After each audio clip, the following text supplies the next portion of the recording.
Top level पर लेकर जाना हो, अगर उसको किसी मुकाम तक पहुंचाना हो तो अध्यापक उसकी कड़ी से कड़ी परीक्षा लेगा। कठिन से कठिन टेस्ट बच्चों को देते हैं। अब ये पास किया तो ये पास करो, ये पास किया तो ये पास करो। दुनिया भर के टेस्ट अध्यापक बच्चों को देते हैं। और लाखों में से कुछ ऐसे चुनिंदा हीरे बच्चे होते हैं जो हर टेस्ट को पास करते जाते हैं और एक दिन किसी मुकाम पर पहुंच जाते हैं। उसी प्रकार से ठाकुर सेवाएं कन्हैया की भक्ति है। आप पूजा पाठ जब तप हवन जो भी आप इत्यादि कर रहे हो तो परमात्मा आपकी ना परीक्षा लेना चालू कर देता है, आप पे कष्ट डालता है, ये तो आप जानते ही हैं।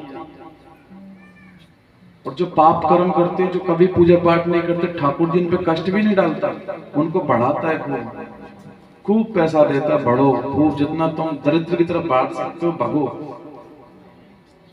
जैसे अध्यापक जो बच्चे पढ़ते हैं उनको खुला छोड़ देते हैं ना, भाई पढ़ो ना पढ़ो तुम्हारी मर्जी, उसी प्रकार से कन्हैया भी जो भक्ति में उनकी जो ठाकुर लेगा परीक्षा, कठिन से कठिन परीक्षा में उनको डालता जाएगा।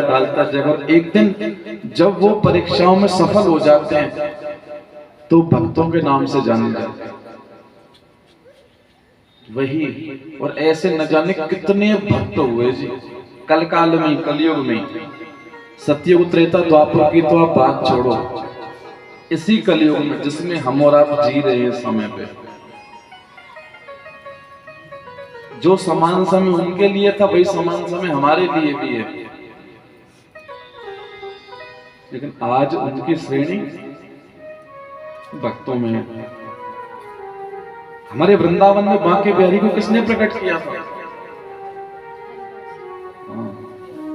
क्या कहते हैं उनको? श्री हरदास कहते हैं ना। वृंदावन में आप कहीं भी जाओ, श्री हरदास, श्री हरदास। तो हम जितने भी वक्ता हैं, जो जितने भागवत करता है, जितने ही वक्ता हैं, तुम जब भी श्री हरदास, तो श्री हरदास के नाम से उच्चारण करके मिलते हैं दूसरे से। तो कौन थे वो? एक आम जैसे हम और आप ऐसे ही थे, उनकी श्रेणी है आज। उसी प्रकार से न जाने कितने ऐसे परमात्मा के भक्त हो गए थे। धन्ना सेठ देख लो, सुना है ना धन्ना के बारे में? कल काल में था। नरसी देख लो, कितने भगत हैं ऐसे जो ठाकुर ने जैसे हमें भेजा उनको भी भेजा था, लेकिन उनकी श्रेणी बढ़ती चली गई। परमात्मा ने क्या उनको कष्ट नहीं दिए? जब परीक्षा ले रहे थे तो क्या कष्ट नहीं आए उनके जीवन में? कितनी परीक्षाएं कठोर ली परमात्मा ने, लेकिन वो कभी डगमगाए नहीं उस चीज से। तो आज वो एक भगत के नाम से जाने जाते हैं। कहने का भाव, आप ठाकुर की सेवा कर रहे हैं, बड़ी अच्छी बात है, कृपा है ये लाडले की जो आप उसकी सेवा कर रहे हो, क्योंकि बिना उसकी मर्जी के तो पत्ता भी नहीं हिलता जी। लेकिन उस चीज पर टिके रहना, प्रभु की भक्ति पर अमल करना, चिंतन करना और अपने आप को एक निखारना। ठाकुर तो परीक्षा लेगा, लेकिन उस परीक्षा में हमें कैसे पास होना ही हम पे डिपेंड करता है, वो किसी और पे नहीं करता जी। हमें किस प्रकार से अपने आप को प्रस्तुत करना है ठाकुर के सामने, ये हमें देखना है, किसी सामने वाले व्यक्ति को नहीं देखना।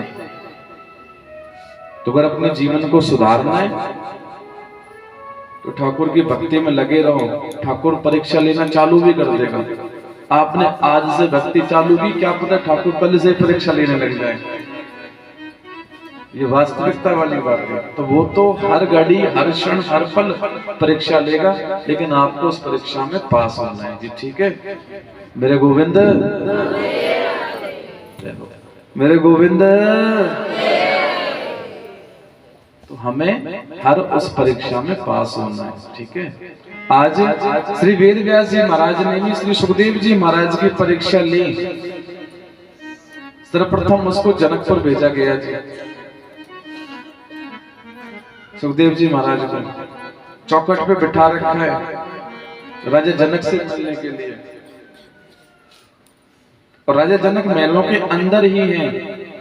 द्वारपालों से पूछा कि भैया राजा जनक से मिलने में वेद व्यास जी का पुत्र सुखदेव। बोले बैठे बैठे रहो, अभी वक्त लगेगा महाराज को। एक दिन नहीं, 2 दिन नहीं, 3 दिन नहीं, भागवत महापुराण में लिखा है पूरे 13 दिन तक उनसे इंतजार करवाया, लेकिन उनके चेहरे पर बिल्कुल भी गुस्सा नहीं था। अपनी शांति से बैठे रहे, भजन कीर्तन करते रहे ठाकुर जी का, बड़े प्यार से स्नेह से भजन कीर्तन करते रहे। और जब 13 दिन बाद राजा जनक से वो मिले तो उससे पहले जो अप्सराएं थी, श्री सुखदेव जी महाराज के चारों तरफ उन अप्सराओं को बिठाया गया। देखा कि काम वासनाओं पे विजय प्राप्त है सुखदेव या नहीं, तो काम को भी सुखदेव ने जीता। और राजा जनक सुखदेव के चरणों में आकर गिर पड़ते हैं जी, कहते हैं कि प्रभु आप तो आप ही हो, स्वयं नारायण हो आप, और आपकी क्या हम परीक्षा लें।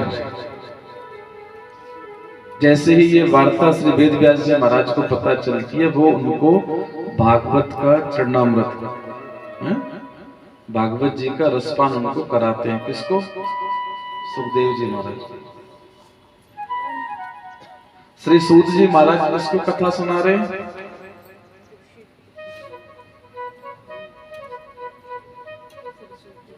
बेटा गर्क ही है इतनी ठंड में भी।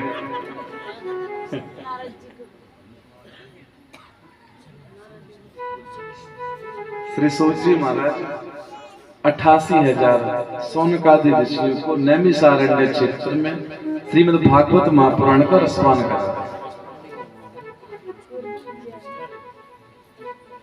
इधर सनत कुमार ऋषि नारद जी को भागवत का रसपान करा रहे। सीधी सी बात है।